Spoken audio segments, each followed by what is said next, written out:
So how come nothing new ever happens in our life? I mean, the quantum law works, and we know that it does. Then how come we keep having the same relationships or the same jobs or the same circumstances in our life? How come it's so routine and predictable that it seems that Newtonian physics is the law? Because we haven't mastered this idea called observation. So this one particular researcher says, well, who do I know that knows how to pay attention really well?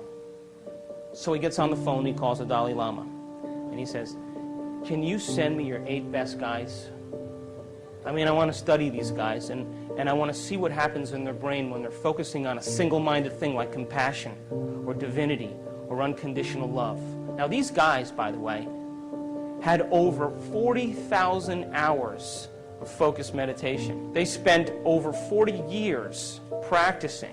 While you were laying on the beach, they were focusing on single-minded thought. And then they said, let's take a control group, just a group of people that are just average people, and we'll use the monks, and we'll teach them how to do this thing called focused concentration, what science is now called paying attention. By the way, the average human being loses their attention span 6 to 10 times a minute. That's why only a few subatomic particles actually pay attention to our mind. So he said, okay, we're going to hook these guys up to these brain scans, particular ones called EEGs.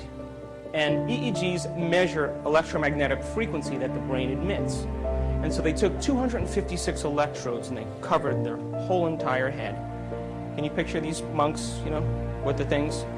And then they ran all the feedback into a computer that created a holographic picture of the brain, and they were able to begin to measure brain activity. They said to these monks, you know, be your normal self. They took 8 of them, be your normal self. And then they said, okay, now listen, you guys, pay attention to compassion. Just close your eyes and pay attention to compassion. The moment they did that, all of a sudden, the frontal lobe lit up so much that the scientists had never seen that type of activity in that part of the brain. Now then they took the control group and they said, all right, you guys, pay attention to one thing.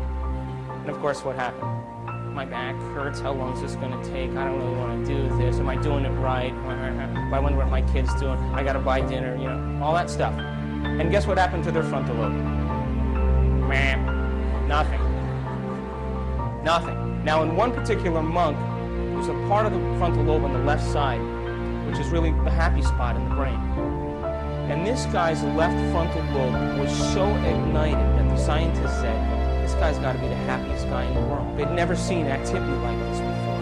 But then the scientists began to think about this, and what they said was, you know, maybe paying attention and concentration and observation is a skill.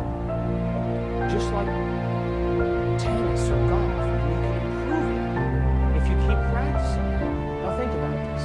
The brain is the instrument that we use. It's the machinery for us to process thought. How many people accept that? And it also has some automatic processes that allow us to function.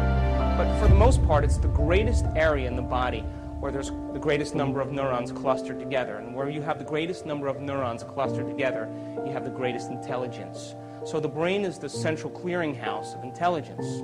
Mind, by the way, is what the brain does. Mind is the brain in action. It's the brain at work. When we can measure a working brain, we're studying mind. So mind is when the brain is in action. So when we're using functional brain scans and we're studying how the brain works, we're studying this concept called mind. Then here's my question. If the brain is the instrument for intelligence or processing thought, and mind is what the brain does, if you can improve the way your brain works, who's doing the improving? And it's that nasty 13-letter word called consciousness. That's the only solution. Consciousness is our self-aware, free-willed individual that is really not the body, is not the brain, and is not the mind. As a matter of fact, consciousness is what manipulates the brain to produce mind. The brain processes 400 billion bits of information every second. But we're only aware of about 2,000 of those 400 billion bits of information. And you know what those 2,000 bits of information have to do with? 3 things, and only 3 things. The body, the environment, and time. That's it. You know, does your back hurt? Do you have a headache? Are you tired? Is it too cold in here? Is it too bright in here? Is it too dark in here? You like the way the person smells sitting next to you. You even like the person next to you. How long is this guy going to talk before we can break? And that's where all of our self-awareness is on. It's only on the body, the environment, and time. And yet billions of bits of information is being processed by the brain. Now, when we can take consciousness, self-awareness, and move it away from the body, the environment, and time, we no longer have to live by the laws of the body, the environment, and time. And when we're able to do that, we begin to open the door to walk into the quantum field.